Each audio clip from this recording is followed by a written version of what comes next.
അധ്യക്ഷൻ, വേദിയിൽ സന്നിഹിതരായിരിക്കുന്ന വിശിഷ്ട വ്യക്തിത്വങ്ങളെ, രാമായണത്തിൻ്റെ ഈ മഹാഘോഷത്തിൽ പങ്കെടുത്തുകൊണ്ടിരിക്കുന്ന സുമനസ്സുകളെ, 2:15 ആരംഭിക്കുന്ന സെമിനാർ 2:45 അവസാനിക്കുമെന്നാണ് നോട്ടീസിൽ കാണുന്നത്. 7-8 പേര് പ്രസംഗിക്കാനുണ്ട്. അതുകൊണ്ട് എനിക്കറിയാവുന്ന മാത്തമാറ്റിക്സ് വെച്ച് നോക്കുമ്പോൾ ഒരു 5 മിനിറ്റ് സമയം കിട്ടുമായിരിക്കും എന്നാണ് പ്രതീക്ഷിച്ചത്. ഇപ്പോൾ ഏക ശ്ലോക രാമായണമുണ്ട്. ഒറ്റ ശ്ലോകം കൊണ്ട് രാമായണം മുഴുവൻ ആവിഷ്കരിച്ചിട്ടുണ്ട്. അതുപോലെ എന്തെങ്കിലും പറഞ്ഞിട്ട് ഉപായത്തിൽ പോകാം എന്ന ആശ്വാസത്തിലാണ് എത്തിയത്. ഉദ്ഘാടകനും എത്തിയിട്ടില്ല, പ്രഭാഷകന്മാരും എല്ലാവരും എത്തിയിട്ടില്ല. ആദ്യമേ തന്നെ വിളിക്കുകയും ചെയ്തിരിക്കുന്നു. എങ്കിലും അതൊരു സന്തോഷമായി കരുതട്ടെ. രാമായണത്തെക്കുറിച്ച് നമ്മുടെ തലസ്ഥാനത്ത് ഇത്രയും സജീവമായ, സചേതനമായ, വിജ്ഞാനപ്രദമായ, സമൂർത്തമായ ഒരു ചടങ്ങ് നടക്കുന്നത് ആദ്യമായാണെന്നാണ് എനിക്ക് തോന്നുന്നത്. എൻ്റെ അറിവിൻ്റെ പരിസരങ്ങളിൽ, ഓർമ്മയുടെ പരിസരങ്ങളിൽ ഒന്നും അങ്ങനെ ഒരു ദിവസം നീണ്ടു നിൽക്കുന്ന വ്യത്യസ്ത സെമിനാറുകളോട് കൂടിയ, സെഷൻസോട് കൂടിയ ഒരു പരിപാടി നടന്നിട്ടില്ല. പക്ഷേ അതിൻ്റെ സന്തോഷം ഉള്ളിൽ സൂക്ഷിക്കുമ്പോഴും ഒരു നേരിയ ആശങ്ക തോന്നുന്നത്, ഇത് നിർബന്ധമായും കേൾക്കേണ്ടിയിരുന്നത് യുവതലമുറയാണ്, ചെറുപ്പക്കാരാണ്. ചെറുപ്പക്കാരെ ഞാൻ അങ്ങനെ കാണുന്നില്ല. ഇതിവിടുത്തെ പ്രശ്നമല്ല. ഈ കഴിഞ്ഞ കർക്കിടക മാസത്തിൽ തൃശ്ശൂർ സാഹിത്യ അക്കാദമി ഹാളിൽ ഡോക്ടർ സുകുമാർ അഴീക്കോട് ഫൗണ്ടേഷൻ 2 ദിവസത്തെ രാമായണ പ്രഭാഷണ പരിപാടി സംഘടിപ്പിച്ചു. ഡോക്ടർ സുകുമാർ അഴീക്കോട് അദ്ദേഹത്തിൻ്റെ നല്ല കാലത്തൊക്കെ എല്ലാ വർഷവും സാഹിത്യ അക്കാദമി ഹാളിൽ രാമായണത്തെക്കുറിച്ച് ഒരാഴ്ചയോളം നീണ്ടു നിൽക്കുന്ന പ്രഭാഷണങ്ങൾ നടത്തിയിരുന്നു. അന്ന് ആ ഹാള് നിറയുകയും അതിൻ്റെ പുറത്തും കസേരയിടുകയും പുറത്തൊക്കെ ആളുകൾ കൂടി നിൽക്കുകയും ചെയ്യുമായിരുന്നു. അപ്പോൾ ഫൗണ്ടേഷൻ അതിൻ്റെ ഒരു ഓർമ്മ നിലനിർത്തിക്കൊണ്ട് 2 ദിവസത്തെ പ്രഭാഷണ പരിപാടി സംഘടിപ്പിച്ചു. ആദ്യത്തെ ദിവസം സമദാനി, അബ്ദുൽ സമദ് സമദാനി അദ്ദേഹമാണ് സംസാരിച്ചത്. 2ാം ദിവസം സംസാരിക്കുവാനുള്ള സൗഭാഗ്യം എനിക്ക് ലഭിക്കുകയും ചെയ്തു. പക്ഷേ ഈ 2 ദിവസങ്ങളിലും അക്കാദമിയുടെ ഹാള് നിറഞ്ഞിരുന്നുവെങ്കിലും ചെറുപ്പക്കാരെ അവിടെയും കണ്ടില്ല. കാരണം ധാർമ്മിക മൂല്യങ്ങളുടെ മഹനീയതയെക്കുറിച്ച് വ്യാഖ്യാനിക്കുകയും വിശദീകരിക്കുകയും ആഖ്യാനം ചെയ്യുകയും ചെയ്യുന്ന ഈ മഹാകൃതിയെക്കുറിച്ച് സംഭാഷണം നടത്തുമ്പോൾ അവിടെ നിർബന്ധമായി ഉണ്ടായിരിക്കേണ്ടത് പുതിയ തലമുറയാണ്. പുതിയ തലമുറയാണ് എന്ന് ഞാൻ പറയാൻ മറ്റൊരു കാരണം കൂടിയുണ്ട്. വിദേശ വിദ്യാഭ്യാസം കഴിഞ്ഞ് വന്ന ഒരു ചെറുപ്പക്കാരനോട് ഈ അടുത്ത കാലത്ത് രാമായണത്തെക്കുറിച്ച് വീട്ടിലെ കാരണവർ പറഞ്ഞു കൊടുത്തു. അയാൾ അതിനെക്കുറിച്ച് ചോദിക്കുകയും ചെയ്തു. ഈ രാമായണത്തെക്കുറിച്ച്, രാമായണം സീരിയൽ വരുന്നു, ഈ പറഞ്ഞ പോലെ രാമായണം ബാലെ അവരുടെ വിദേശങ്ങളിലൊക്കെ ഉണ്ട്, എന്താണ് ഈ രാമായണം? ഇയാൾ ചോദിക്കാൻ കാത്തിരിക്കുകയായിരുന്നു അമ്മാവൻ.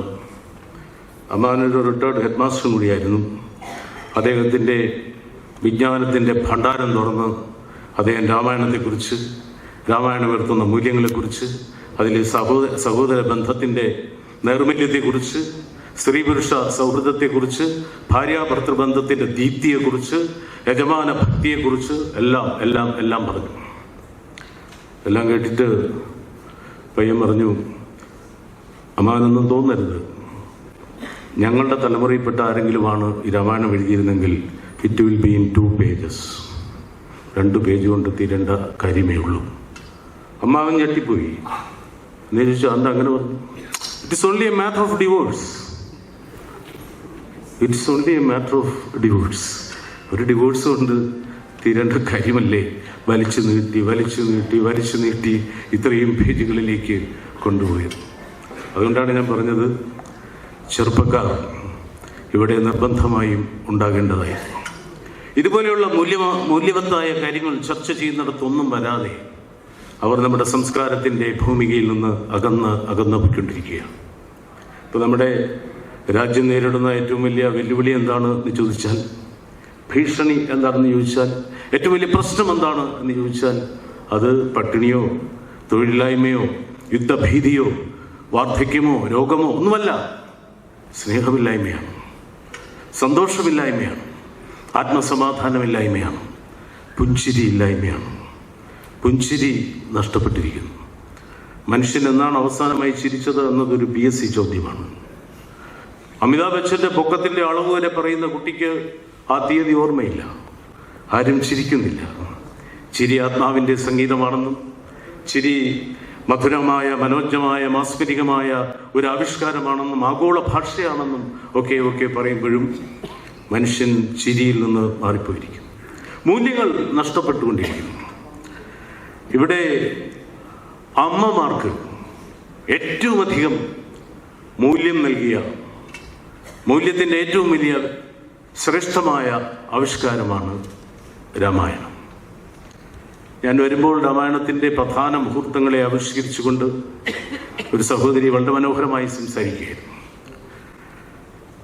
സുമിത്ര അമ്മയുടെ മാതാവിൻ്റെ ഏറ്റവും വലിയ ദൃഷ്ടാന്തമാണ്.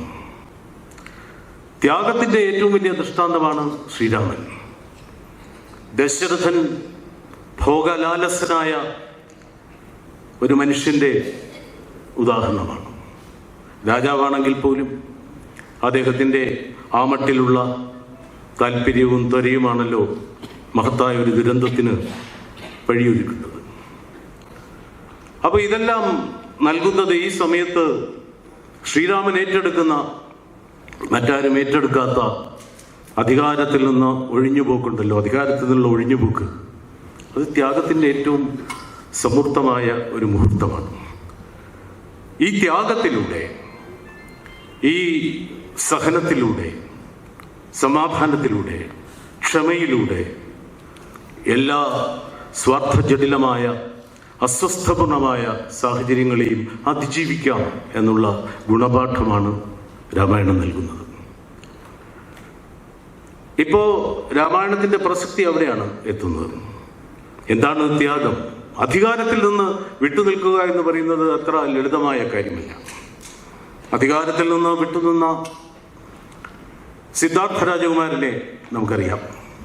ആ സിദ്ധാർത്ഥ രാജകുമാരനെ മനോഹരമായി കുമാരനാശാൻ അവതരിപ്പിക്കുന്നുമുണ്ട്. എപ്രകാരമാണോ ശ്രീരാമചന്ദ്രൻ അധികാരത്തിലേക്ക് കടക്കുന്നതിന് തൊട്ട് തലേന്ന് അതിൽ നിന്ന് വിട്ടകന്ന് കാട്ടിലേക്ക് പോകുന്നത്, ആ മട്ടിൽ സ്വന്തം ഇഷ്ടപ്രകാരം നാടും നഗരിയും രാജധാനിയും ഹംസതുലികാതൽപ്പവും എല്ലാം ഉപേക്ഷിച്ച് പോവുകയാണല്ലോ സിദ്ധാർത്ഥൻ. കൈവന്നിടേണ്ട നൃപന്റെ കിരീടവും ആവശ്യമില്ല എനിക്കിന്നു സാമ്രാജ്യവും ഊരിയ വാളിനൂണാക്കി രിപുക്കളപ്പാരിടമയ്യോ പിടിച്ചടക്കില്ല ഞാൻ ശോണാക്ഷരങ്ങളിൽ ആരും ഇക്ഷോണിയിൽ വർണ്ണിച്ചെഴുതേണ്ട എൻ കഥ എന്ന് പറഞ്ഞുകൊണ്ട് പോകുന്ന സിദ്ധാർത്ഥ രാജകുമാരൻ ശ്രീരാമചന്ദ്രൻ്റെ തുടർച്ചയാണ്. പക്ഷെ ശ്രീരാമചന്ദ്രൻ ഈ മഹത്തായ ത്യാഗമനുഷ്ഠിച്ച് കാട്ടിലേക്ക് പോകുമ്പോൾ ത്യാഗത്തിൻ്റെ പ്രതിരൂപമായി ധർമ്മപത്നിയായ സഹധർമ്മിണിയായ സഹയാത്രികയായ സീത ഇറങ്ങുന്ന ആ മുഹൂർത്തമുണ്ടല്ലോ, അവിടെ മുതലാണ് രാമായണം സീതായനമായി മാറുന്നത്. സീതയ്ക്ക് ഒഴിവാക്കാമായിരുന്നു, സീതയെ ആരും ക്ഷണിച്ചില്ല. പക്ഷെ സീത എന്നാര്യപുത്രൻ വനത്തിന് പോയാൽ പിന്നെ പുരീവാസം എന്തിനു വേണ്ടി, എന്നാൾ മനോജ്ഞാംഗി എന്നാണ്. മനോജ്ഞാംഗി അങ്ങനെയാണ് പറഞ്ഞത്. എന്നിട്ടും ശ്രീരാമൻ സീത കൂടി തൻ്റെ കൂടെ വന്നാലുണ്ടാകുന്ന വളരെ വ്യക്തിപരമായ സൗഖ്യങ്ങളെക്കുറിച്ച് ചിന്തിക്കാതെ അദ്ദേഹം പറയുന്നത്, വരൻ ഹേ ദേവി കല്ലുണ്ട് മുള്ളുണ്ട് കാട്ടിൽ, കാട്ടാനയുണ്ട് കാട്ടുതീയുണ്ട് എന്നൊക്കെ പറഞ്ഞിട്ട് വാദവ്യഥ വരും എന്ന് പറഞ്ഞിട്ട് വൈദേഹി പോരേണ്ട ബാലെ പൈതാഹ ശാന്തിക്ക് ഉപായങ്ങളില്ല. എന്ന് പറഞ്ഞ് പിന്തിരിപ്പിക്കുകയാണ്. ഈ സീത വീണ്ടും ഉറച്ച നിലപാടെന്ന് പറയുന്നത് ആധുനികമായ ഒരു വാക്കാണിപ്പോൾ. പക്ഷെ അന്നും ആ നിലപാടിൽ നിന്നുകൊണ്ട് സീത കൂടെ ഇറങ്ങിത്തിരിക്കുന്നു. ലക്ഷ്മണൻ, അതാണ് ആ സാഹോദര്യത്തിൻ്റെ, സഹോദര ബന്ധത്തിൻ്റെ ഏറ്റവും ഉദാത്തമായ ബന്ധത്തിൻ്റെ അവസ്ഥ ചിത്രീകരിക്കുന്ന കാവ്യമായി രാമായണം മാറുന്നത് ലക്ഷ്മണന്റെ ആവിഷ്കാരത്തിലൂടെയാണ്. ലക്ഷ്മണൻ ഇറങ്ങിത്തിരിക്കുന്നതിന് മുമ്പ് ലക്ഷ്മണന്റെ മാതാവിനോട് യാത്രാനുമതി ചോദിക്കുന്ന മുഹൂർത്തമുണ്ട്.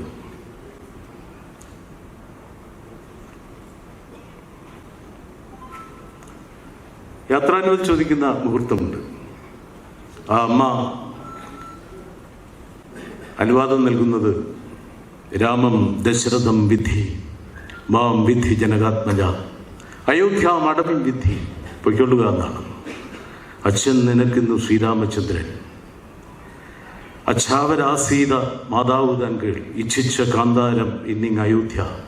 ഈ വിധത്തിൽ